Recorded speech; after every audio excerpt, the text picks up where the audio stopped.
السلام عليكم. بسم الله الرحمن الرحيم. بالنسبة للسوكة، لما بنيجي نعمل السوكة بتلف معانا. يعني ايه بتلف معانا؟ السن بتاعها بعد ما بنعملها بتكون حادة، بنيجي نلفها بتعمل زي ايه، بلحة كده، ورغم ذلك بتكون رفيعة. بسم الله نخش في الشغل على طول. هنا طبعا زي ما احنا شايفين ولا في اي حاجة، بالويم كده انت بتكون عارف السوكة.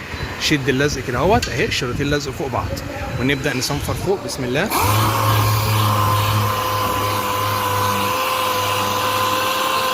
الكلام ده في المعجون برضه ممكن تعمل نفس الحركة دي عادي.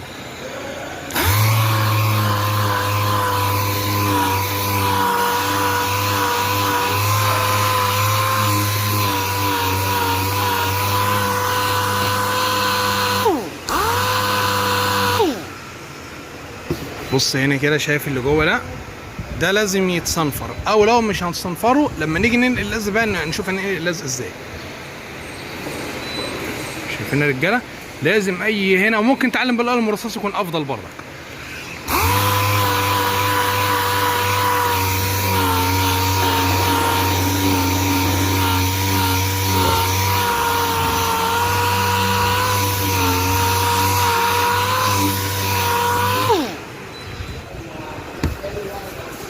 كده نبدأ بقى نشد اللزق اللي فوق. نشده منين؟ من هنا؟ لا طبعا. بص منين بالظبط؟ من هنا اهو. لا من هنا اهو كده. بص فين اهو. شايف الاسود اللي هو اللي يعتبر العلم الاسود ده اهي. بنجيب دي كده اهو اهي، ولا عليها كده اهو ولا كده اهو، لا بنطلع كده اهو سنه كده اهي فوق الاسود ده كده اهو. واحنا بنصنفر ناكل في ايه؟ في اللي هو الاسود، علامه القلم الرصاص دوت. خد بالك، يعني لو في علم رصاص المره دي بقى انت بتصنفر ليه؟ تطلع على النظيف عشان يعمل لك السن الحامي، يعني بالظبط تبقى كده اهو اهي.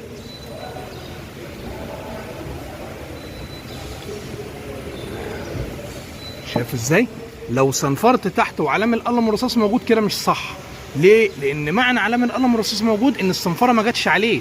هتلاقي الفيلر بتاعه مبنط وخشن، هتيجي تصنفره تلاقيه عمل لك بلحه كبيره وخشنه. فاحنا مطلوب اللي احنا نشد كده على النظيف. بص كده اهو، شدينا تحت اهو. وكده في المره دي ايه، بص شايف الفراغ ده؟ يعني يعتبر ملي مثلا كده اهو. كده ايه بقى علامه القلم الرصاص اللي هو لو هنفرض ان هو موجود هنا هيتصنفر. اصبح كده يبقى انت بتعمل حامي على حامي. نقوم شايلين ديت اهي، نشيل دوت كده ونصنفر بقى تحت.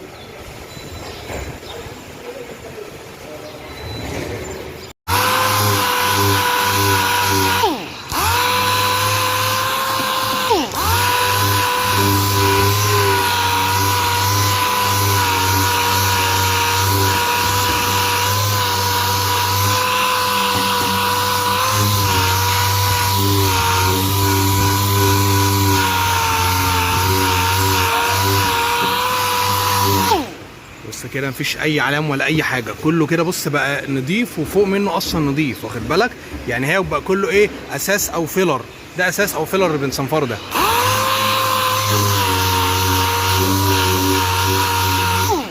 بس كده هو تمام كده زي الفل. نيجي بقى ايه، نيجي نشيل دي كده اهوت اهي. نلاقي السوكه بص حاميه ازاي، حاميه هي مدببه، حاميه ولا سن ازاي. هي عايزين بقى نلفها عادي جدا، هنلفها ممكن بالمكنه كده اهو، تديها وش كده. طيب لما لفيناها واديناها وش كده اهو، عملت لنا زي بلحه، زي بلحه. احنا عايزينها مدببه وملفوفه لكن بدون البلحه دي. انهم عاملين ايه، بالكاوتشه والصنفره، وتبدا تاكل من فوق كده اهو ومن تحت كده اهو زي ما نشوف كده. كل ده احنا شغالين بالصنفره 400، يعني كل دوت 400. بص بالصنفره اهي ناكل كده. تاكل ايه اللي هي بص اللي هي التجويفه دي، لان اصبح ده سن عالي وانت بتاكله رمى كده ورمى كده، عامل زي مظله. فانت محتاج اللي انت ايه، الكرف اللي في النص اللي هو ايه، اللي ما بين السوكه وما بين العدل، تسيحه في بعض، تعمل السوكه اكن بقى ايه ما كانش فيه لزق، اللي هي السوكه اللي بنعملها اللي هي كده اهو، اللي هي الاصليه كده وكده. طب احنا ليه ما عملناش كده وكده الاول؟ هيكون من الصعب انك تظبطها والاثنين مع بعض باللزق والورق، بتعرف ان انت تظبط بشكل افضل يعني، لكن اللي في دماغه حاجه بينفذها عادي ممكن من غير لزق يعني. اهي نبدا كده اهي كده اهوت، بص ومن تحت كده اهو، تبدا ان هي تعمل لك السن بتاعها وعدل، مش عامله السن عامل كده اهو، يعني السن هتلاقيه مش سن كده عدل، من هنا عدل ومن هنا عدل، والسن طالعه كده اهو، مش طالعه كده وعامله سن كده اهو بعد كده تقوم مكرفه كده اهو وماشي عدل تاني، لا اصبح كده. بص انت بتعمل ايه؟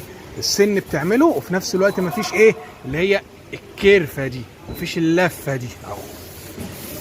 طبعا اللي عنده اي اضافه او اي استفسار يسيب في التعليقات يا رجاله. يا رب يكون الفيديو سهل ومفيد كده. الحمد لله تلاقيها الامور، بص عملت لك السوكه اهي، عملت لك السوكه ايه عدله وفي نفس الوقت سوكه، اللي هي كأنك بتصنفر كده، صنفرت كده اهو وعملت كده اهو، خليتها ايه عدله من غير الايه الكرفه دي اللي هي اللفه دي. تنسوناش في الدعاء يا رجاله، امواتكم وامواتنا، وتدعوا لجميع اموات المسلمين، والسلام عليكم ورحمه الله وبركاته. صباح الفل يا رجاله.